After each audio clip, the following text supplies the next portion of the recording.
We are back for One Piece chapter 1120 titled Atlas. Now, as the title suggests, Atlas has a big part, and I want to bring up between chapter 1079, which was the chapter where Shanks one tapped Kid, and around 1086 and 87, I remember the community was getting really frustrated with how the chapter titles would spoil it because we had Emperor of the Sea Red Hair Shanks, we had Marine Hero Garp, we had the five Elder Planets. All these chapter titles were just spoiling the chapter, and people were very upset. But I've luckily missed the title just for being Atlas, just telling us this character is going to be important here. We continue Yamato's Holy Nari Shrine pilgrimage, where she meets Denjiro, who is the daimyo of Kibi. We don't know much about Kibi apart from when Zoro was walking through when he was hungry and he met Yasui on that boat. That's all I think we know about Kibi. So it's good we can get more about Kibi from this. I still maintain my theory. If anybody watched my hour long video that I dropped last week, I still maintain the theory that Yamato is gonna have to fight Blackbeard, Crocodile, Crossgill, and Blackbeard's crews. They're gonna meet in Wano because Crossgill are coming for the Poneglyph because Buggy knows a Poneglyph here, and Blackbeard will be coming for Pluton. So that's how it goes. Anyway, the beginning of the chapter is a flashback from Clover and Vegapunk's perspective, where Clover is trying to convince Vegapunk to join him in Ohara and study the road poneglyphs, or just the poneglyphs the Oharans had. And Vegapunk is telling him, nah, that ain't it, bro. You'll be cooked by the government. They're gonna flush everyone out. Just leave it go. And then Clover reveals his name is Clyome D. Clover. I don't know how to pronounce that. It's Clyome. I'm gonna say Clyome D. Clover. So, once again, more members of the D clan. In fact, we get two, because it's confirmed that Clover is a member of the D clan and his older brother. Then Clover brings up how people with the will of D are ostracized just for having the name. Like, what's wrong with having the name? My problem with that is, okay, this was, I'm looking at it, it says 26 years ago. Garp was already in the Marines by this time. Garp was well inside the Marines. I'll put it up on screen right here when Garp joined the Marines. But Monkey D. Garp was in the Marines for a long time at this point. This is not new news. He has been there and he's not been ostracized. So I want to know more about Garp. I want to know how Garp, as a D, not counting Cell, but just as a D, Garp has just been around and he's just managed to evade most of the things that go against people with the will of D, and he is a Marine. That to me is really striking. He is one of the only D who is a Marine. We go to 22 years ago. I forgot to mention, this isn't Punk Hazard, so this is before the Punk Hazard incident, which was 4 years ago. Main story. This is 22 years ago. We see Caesar talking about the Buster Call in Ohara, and then Vegapunk had a tearful moment, and I want to bring up. So on Twitter, there've been discussions over the last couple of months about Vegapunk's morality, and it's like the community has come to the conclusion he is very naive, but he's not a bad person. However, I've seen the point brought. He knew what was going to happen to Ohara, and he willingly conducted experiments on King. And if I put up on screen at the top of the panel with Clover and Vegapunk, where Vegapunk still has his head, we see the dragons Vegapunk was able to create that we saw in Punk Hazard, and then we see in the background a weird Oni type figure. Like, the figure is very much an Oni type. Like, it looks like Onigashima, but it's not as big as Onigashima. So most people are making it believe that this is a number. They're not those weird giant things Kaido had that didn't really do much. People are saying this could be a number. And that means Vegapunk experimented on these people to make them into numbers. So Vegapunk's morality and where he stands, it's not like he's not a bad person, but he's showing that science will do anything for progression no matter the cost, and he is about that as well. surprisingly, Vegapunk's message continues. I was under the assumption, my last video, 11:19, I was assumption, I saw a full stop, the message is over. And it's not over. We see I think the last piece of reaction piece, we see Zeph and the Barati, we see Tequila Wolf, I think, we see Robin. And yeah, I think that is the end of reaction piece. Like there should no. I think we've gone through every other main character in the story, so I don't think there's anyone more who needs to react to the message. You know. Anyway, we go back to the roof floor. My complaint for 11:19 is we didn't see anything about Zoro and the other Straw Hats. We just focused on Luffy and Frankie's Haki. So Zoro is telling them to just blast off, and then Lilith is saying they can't because of what's his name, Venus. And then while she's explaining, trying to do calculations, Atlas knocks her the fuck out. There's like one big punch to the back of the head, knocks her out, and then says, "Aight, you guys take care of her. She's gonna handle the rest." So this goes against my theory. I was wrong. Okay, my theory seems to be wrong. Okay, not 100% wrong, but I'll get to that. But Lilith been knocked out. She's not that she's knocked out. York thinks, oh, she's been severed. Atlas is the only punk left, which is really interesting. Where Atlas, thinking about it, Atlas was at the. How fast is Atlas with her rocket? Because she flew all the way up from the beach all the way up here, punched her, and then dealt with Venus. But I'll get on that in a bit. York is 100% sure. Oh yeah, Lilith is dead now. Like she seems confident. She's even smiling. Alice is the only one left. Lilith is done. Which is like, okay, so now knowing Oda, cause like I don't like to doubt Oda. I'm not that type of guy to doubt him. You know, Goda for life. Sokka is dead. Sokka is dead. Pythagoras is dead. Edison, we just saw him fizz out. We didn't see him die. He just fizzed out. So there is still a high chance Edison is alive. I'll say it. Edison could still be alive. I'll put it on Benansi says Edison is still alive. I believe he can still be alive. I believe it. If he's not alive, I won't be upset. I'll be happy. But if Edison is still alive, because from this, Oda can simply just say, yeah, I never said he's dead. I never said it. So here it is.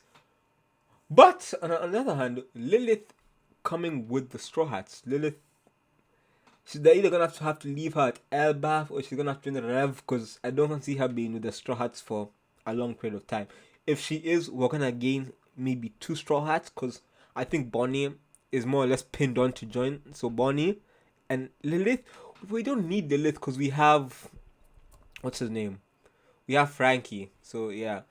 Anyway, Jinbei takes the helm and like they're starting a coup de bast, and then I saw this upset many people. How, okay, so Venus cuts off Atlas's arm. She still grabs him.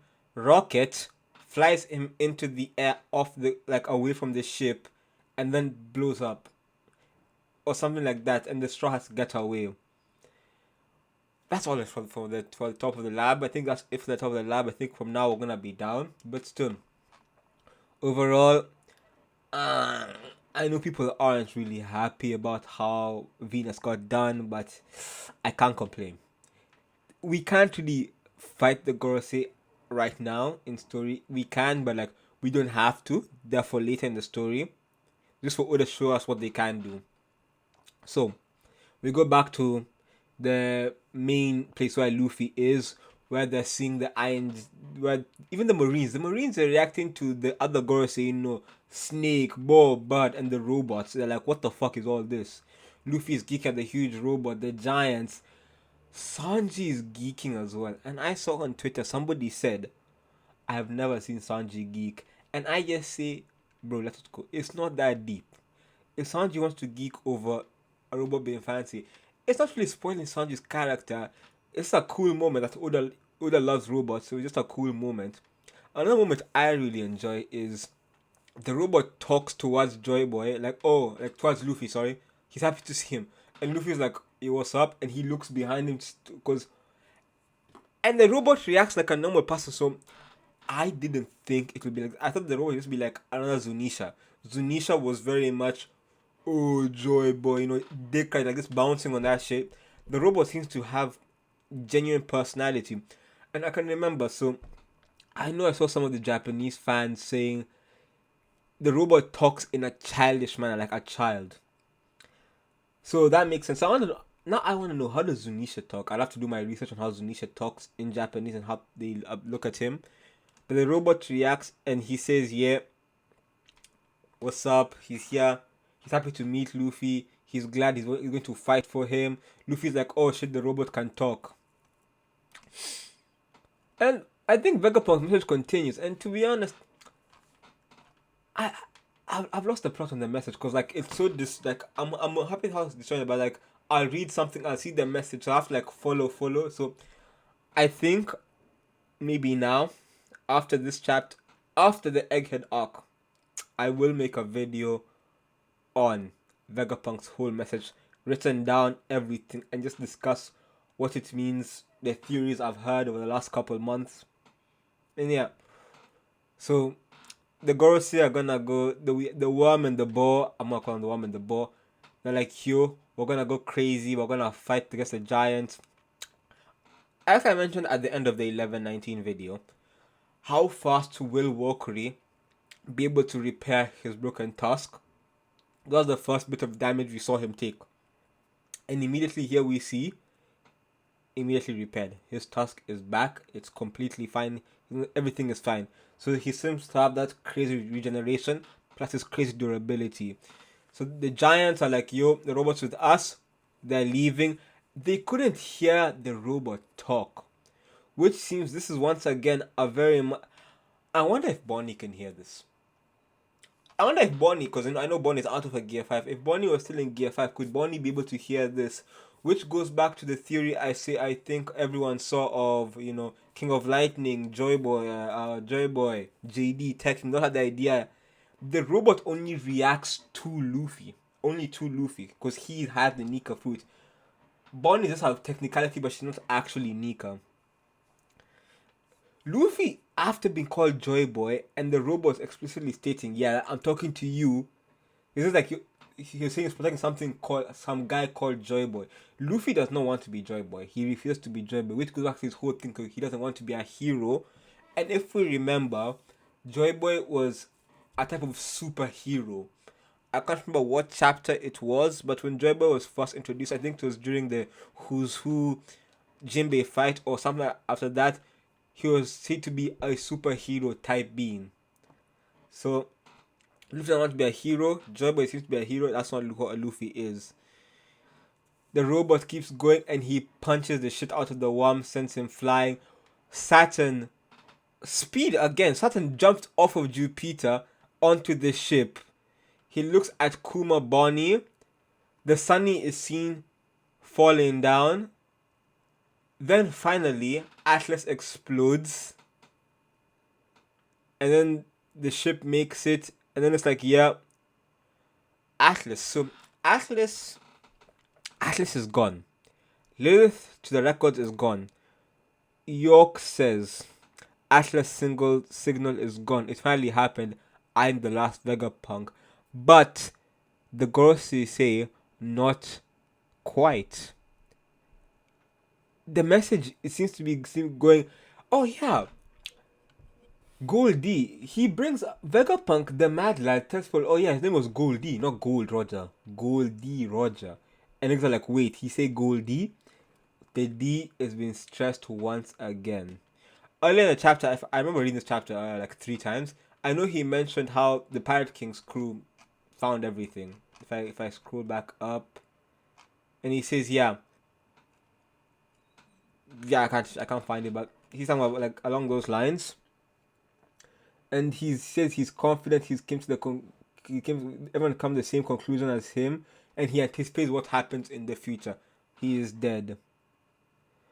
We also see the ancient robot Emeth. He can't use his weapons because he's rusted away, and at the time, like I said last chapter, the time is coming back and back again. It seems like the time he's saying that he has to use it. he's going to use something next chapter. Thank God, no break next week. Cover spread next week. I want to see more about Emmett. I want to see what I want to see what this it is. I want to see. That's not the main thing I want to see. I want to see Lilith and how York reacts, because I think Venus saying no, not quite makes sense because he was up there, so he would have seen Atlas knock out Lilith. So he's like, yeah, you're not the last one. One is still alive. However, if he didn't see that and they think, oh yeah, it's York, but there is a seventh one. So that goes back to my idea, because I have many ideas. I can never lose. Stella found a way to regrow another body in case of his death, which, once again, Oda, if you did that, I can't hate on it, but come on, man. Come on. But anyway, we go on this and we see maybe there's a seventh body. And maybe we have a cool design for all the edgy One Piece fans, but I think that'll be another funky design. And maybe just connect his head back, but I think Vegapunk has to die. I think he has to die, and I think Oda won't have a seventh body, which means there could be another satellite. So I saw one random guy on the main thread of the video of the the chapter drop on Reddit, and he said it could be Stussy. She could be the main body, but I don't know. Overall, good length chapter, decent pace. I'll see you all next week for the cover story. Not the cover story. There won't be a cover story for the color spread. Anyway, thank you.